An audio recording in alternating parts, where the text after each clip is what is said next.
बात थोड़ी पुरानी है। बांके बिहारी मंदिर के बाहर दो भिखारी बैठते थे। दोनों आपस में मित्र भी थे, लेकिन दोनों की सोच एक दूसरे से भिन्न थी।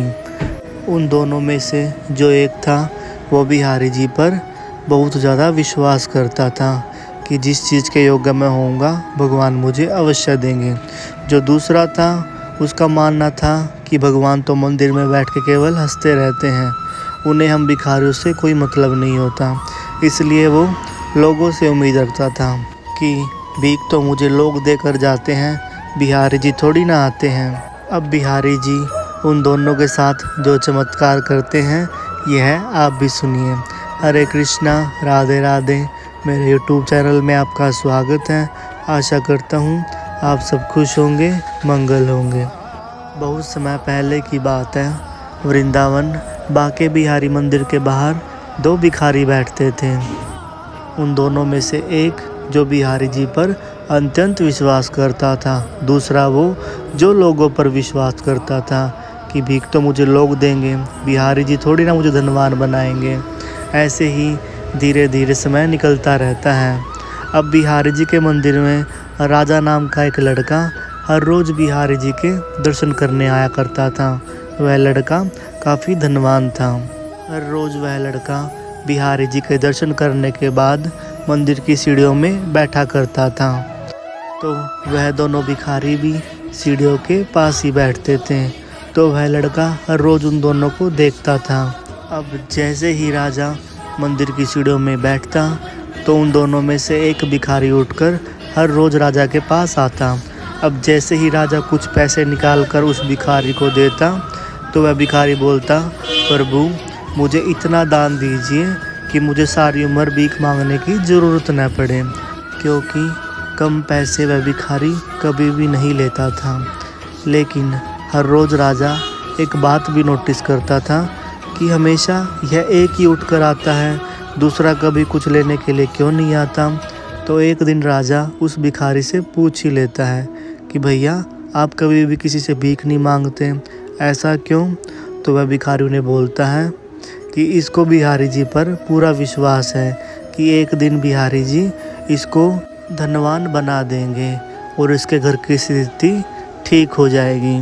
लेकिन यह मूर्ख है, इसे नहीं पता बिहारी जी हमें पैसे थोड़ी देंगे, पैसे तो हमें यहाँ के जो धनवान लोग आते हैं वह देंगे। यह बात सुनकर राजा अपने घर को चला जाता है। काफ़ी दिनों तक राजा सोचता रहता है कि आखिर मुझे किसकी सहायता करनी चाहिए। एक वो जो भगवान पर विश्वास करता है, एक वो जो हर रोज़ मुझसे आके भीख मांगता है। तो राजा यह सारी बात अपनी पत्नी को बता देता है।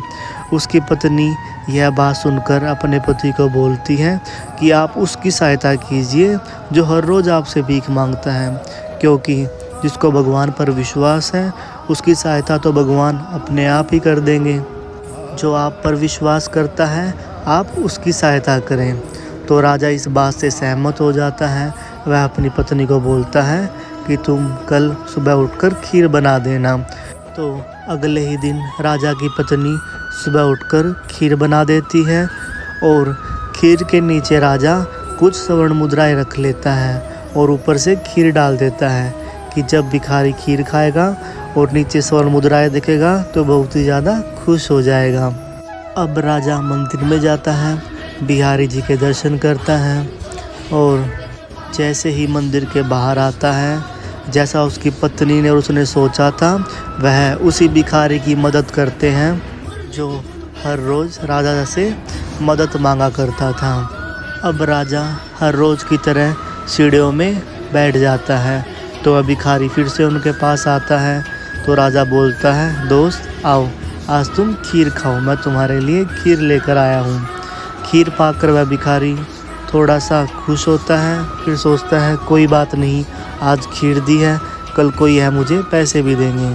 तो वह भिखारी अपने दूसरे दोस्त के पास जाकर खीर खाने लगता है कि देखो तुम्हारे बिहारी जी ने तुम्हें खीर दी नहीं ना, मैं कहता था ना कि लोग ही हमारी मदद करेंगे। आज राजा ने मुझे खीर दी है, कल को यह मुझे पैसे भी ज़रूर देगा। यह बात सुनकर दूसरा भिखारी शांत रहता है।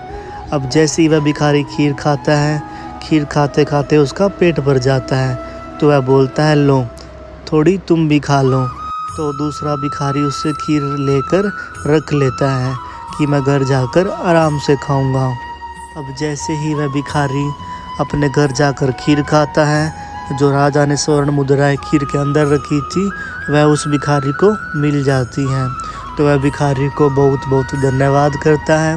अब अगले दिन जैसे ही राजा मंदिर में आता है और बाहर सीढ़ियों में बैठता है, तो वह देखता है कि जिस भिखारी को राजा ने खीर दी थी वह भिखारी अब भी वहीं बैठा हुआ है।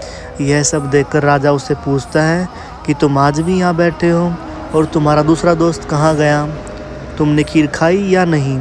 तो वह भिखारी बोलता है कि मैं खीर खाते खाते मेरा पेट भर गया था, तो इसलिए बची हुई खीर मैंने अपने दोस्त को दे दी थी। यह सब बात सुनकर राजा समझ जाता है कि वह स्वर्ण मुद्रा इसके दोस्त को मिल गई है, इसलिए वह आज भीख मांगने के लिए नहीं आता।